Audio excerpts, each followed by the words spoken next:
आज की वीडियो में आपका स्वागत है। हम लोग आज बात करेंगे आवर्धन के बारे में और आवर्धन का रियल फैक्ट क्या है, हम लोग उसको क्या करेंगे जानते हैं। आइए सबसे पहले लिख लेते हैं आवर्धन। ठीक है, इंग्लिश क्या होता है? मैग्नीफिकेशन। क्या होता है इंग्लिश? मैग्नीफिकेशन। क्या होता है इंग्लिश? मैग्नीफिकेशन। तो आवर्धन जानने से पहले अगर सही आवर्धन जानना हो तो फिगर का नॉलेज होना बहुत जरूरी है। तो सबसे पहले हम लोग क्या करते हैं, दो फिगर बनाते हैं, उसके बाद आवर्धन को परिभाषित करेंगे और कॉन्सेप्ट में हम लोग क्या होगा, क्लियर हो जाएगा इसमें। आइए सबसे पहले ये वाला फिगर बनाइए, ये जो हम बना रहे हैं अभी, देखिए ये आवर्धन दर्पण का फिगर बनाए। इसमें ये पी क्या हो गया आपका? ध्रुव हो गया। एफ क्या हो गया? फोकस हो गया। सी क्या हो गया? वक्रता केंद्र हो गया। और क्या करते हैं हम लोग, अनंत और वक्रता केंद्र के बीच ए बी एक वस्तु रखते हैं। बी के शीर्ष से कोई किरण चलकर, बी के शीर्ष से कोई किरण चलकर दर्पण के आर बिंदु पर आपतित होती है और परावर्तन के बाद फोकस से होकर चली जाती है। ठीक है, चलिए अब दूसरा बात समझिए। ठीक है, अब समझिए, पुनः बी के शीर्ष से एक दूसरी किरण वक्रता केंद्र से होकर कहां पर चली जाती है? दर्पण पर जाके आपतित होती है और परावर्तन के बाद उसी दिशा में क्या होता है? लौट जाती है, जो एक दूसरे को बी डैश पर काटती है। समझ गए होंगे यहाँ। अब यहाँ चलिए उसके बाद दूसरा फिगर हम बनाते हैं, उसको समझिए आप। ये हो गया आपका दूसरा फिगर। ठीक है, तो ये दूसरा फिगर समझिए। चलिए ये दूसरा फिगर में आपको क्या समझना है सो समझिए। ये पी ध्रुव हो गया, एफ फोकस हो गया, सी वक्रता केंद्र होगा और इसको आप बीच में रखिए। ठीक है, ए बी को आप क्या कीजिए? बीच में रखिए, इसको थोड़ा आगे बढ़ा दीजिए। तो ये कहाँ से होकर जाएगा इसका? सो समझिए, ये आपका ठीक है, हाँ ठीक है, ये आगे काल्पनिक रूप से चला जाएगा। इसको आप पीछे बढ़ा सकते हैं। ठीक है, बढ़ा भी सकते हैं। ठीक है, फिर क्या होगा, एगो किरण यहाँ से आपको गुजारना होगा, दूसरा किरण वक्रता केंद्र से होकर ये यहाँ से होते हुए क्या होगा, यहाँ से होते हुए आगे ये भी चला जाएगा, एक दूसरे को यहाँ काटता है। तो ये ए डैश, ये बी डैश। ठीक है, तो यहाँ आप माइनस लिखिए, यहाँ प्लस लिखिए। आप सोच रहे होंगे ये माइनस प्लस क्यों लिखे हैं, तो इसका अर्थ हम लोग क्या करेंगे बाद में जानेंगे। पहले हम लोग आवर्धन को परिभाषित कर लेते हैं। ठीक है, चलिए तो सबसे पहले आवर्धन का परिभाषा लिखते हैं। देखिए, प्रतिबिंब की ऊंचाई ये h2, ये h1, प्रतिबिंब की ऊंचाई और वस्तु की ऊंचाई के अनुपात को क्या कहते हैं? आवर्धन कहते हैं। प्रतिबिंब की ऊंचाई और वस्तु की ऊंचाई के अनुपात को आवर्धन कहते हैं। को क्या कहते हैं? आवर्धन कहते हैं। ठीक है, और आपको पता होगा क्या कि आवर्धन को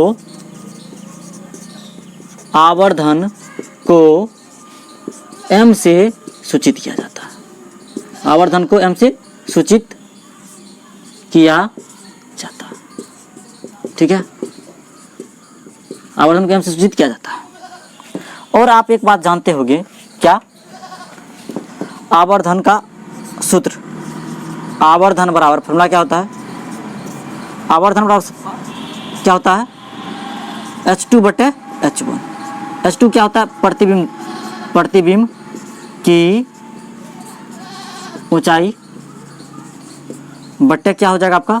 वस्तु की ऊंचाई, वस्तु की ऊंचाई। ठीक है, और दूसरा फॉर्मूला क्या होता है? m क्या होता है दूसरा फॉर्मूला? v/u। ठीक है, और एक बात याद रख लीजिएगा आप, यहाँ तीसरा चिन्ह में लिख लीजिएगा, आवर्धन का कोई मात्रक नहीं होता। आवर्धन का आवर्धन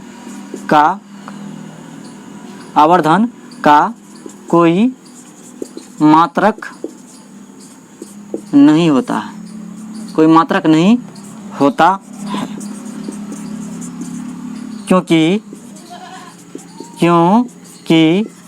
यह दो समान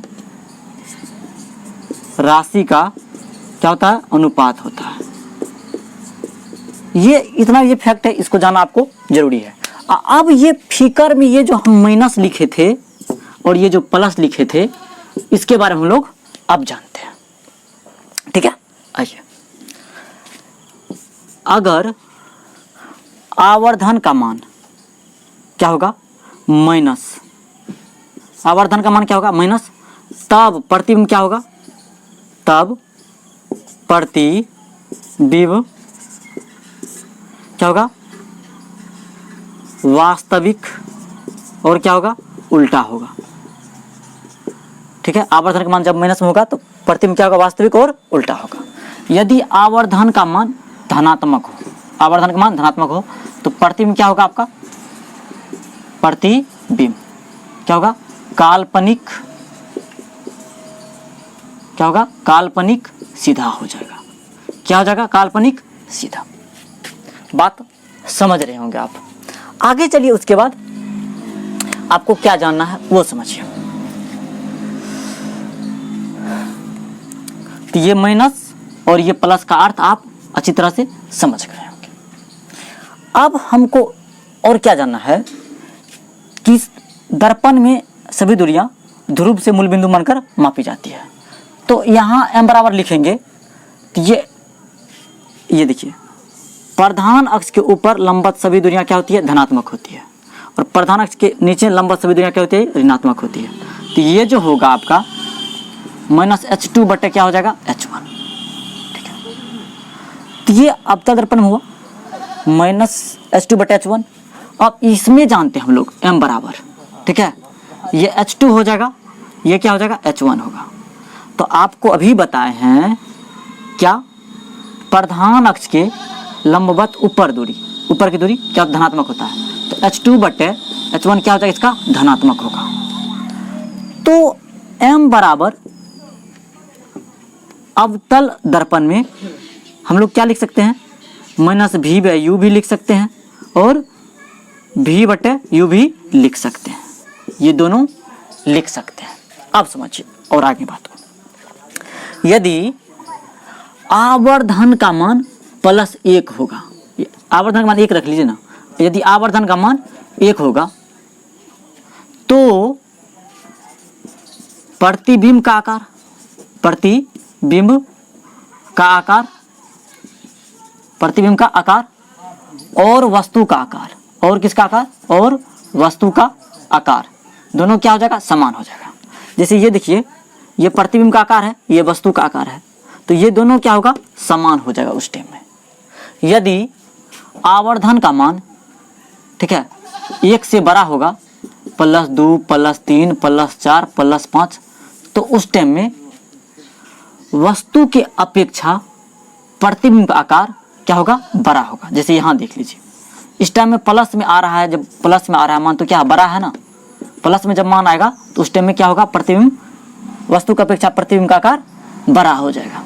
लेकिन यदि आवर्धन का मान यानी m का मान -1 -2 -3 -4, ठीक है, यानी कहने का अर्थ ये है 1 से क्या होगा, कम होगा, तो उस टाइम में प्रतिबिंब का आकार, प्रतिबिंब का आकार वस्तु की अपेक्षा क्या होगा, छोटा होगा।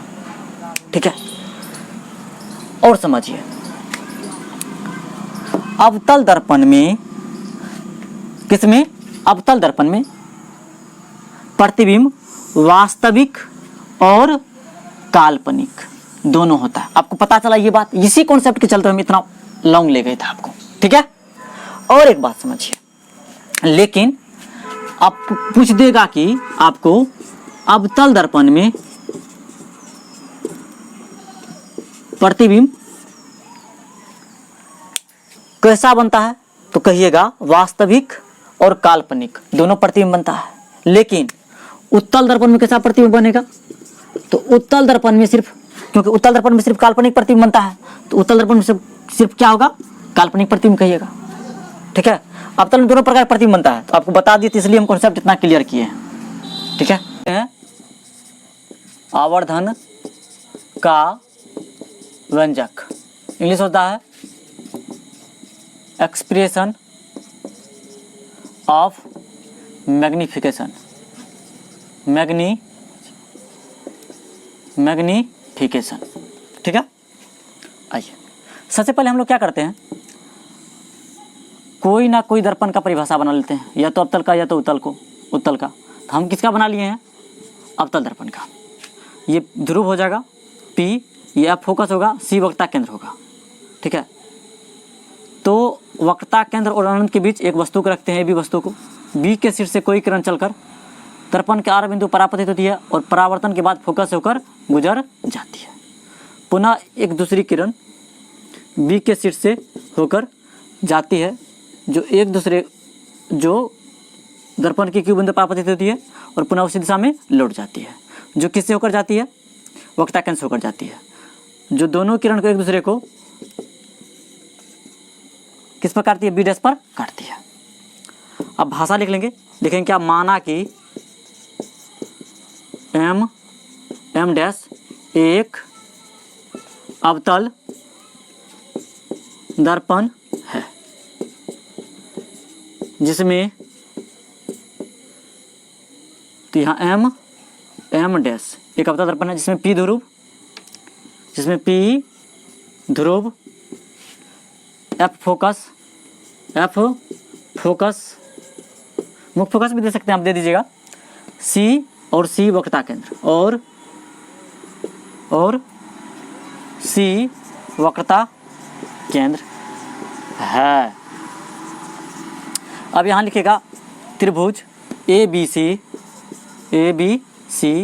और त्रिभुज A dash B dash C में आपका यहाँ 90 डिग्री, फिर यहाँ 90 डिग्री। तो यहाँ लिखे कोण BAC बराबर क्या हो जाएगा आपका, B डैश A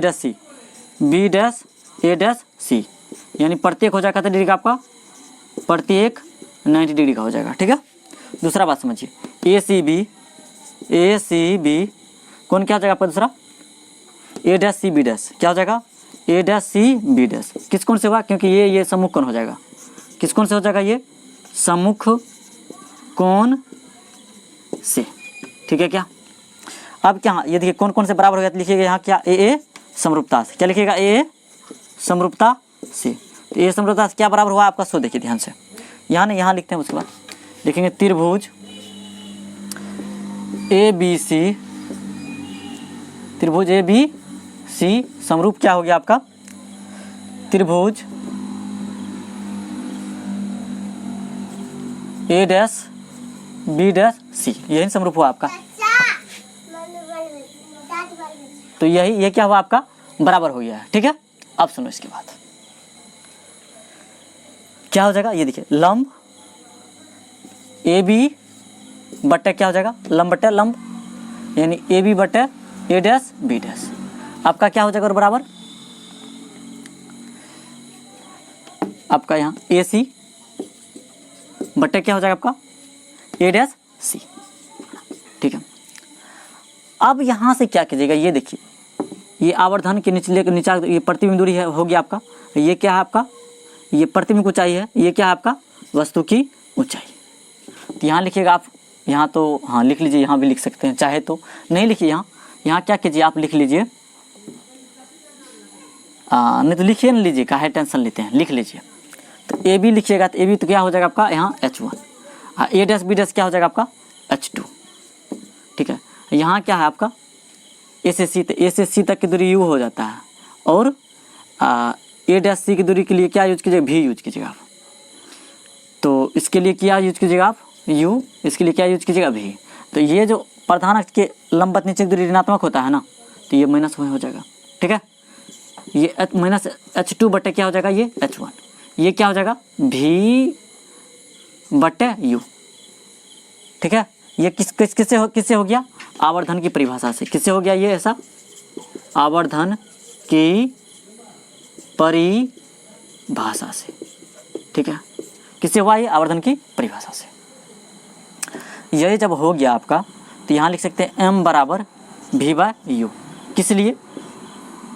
इसलिए कि m बराबर H2 बटे H1 माइनस में मान लीजिएगा। इसके बदला हम ये अब क्या किए हैं? यूज किए हैं। तो ये हो गया आपका प्रूव्ड। यही आपको साबित करना था, बात और कुछ नहीं है। तो चलिए आज का वीडियो यहीं तक रहने देते हैं।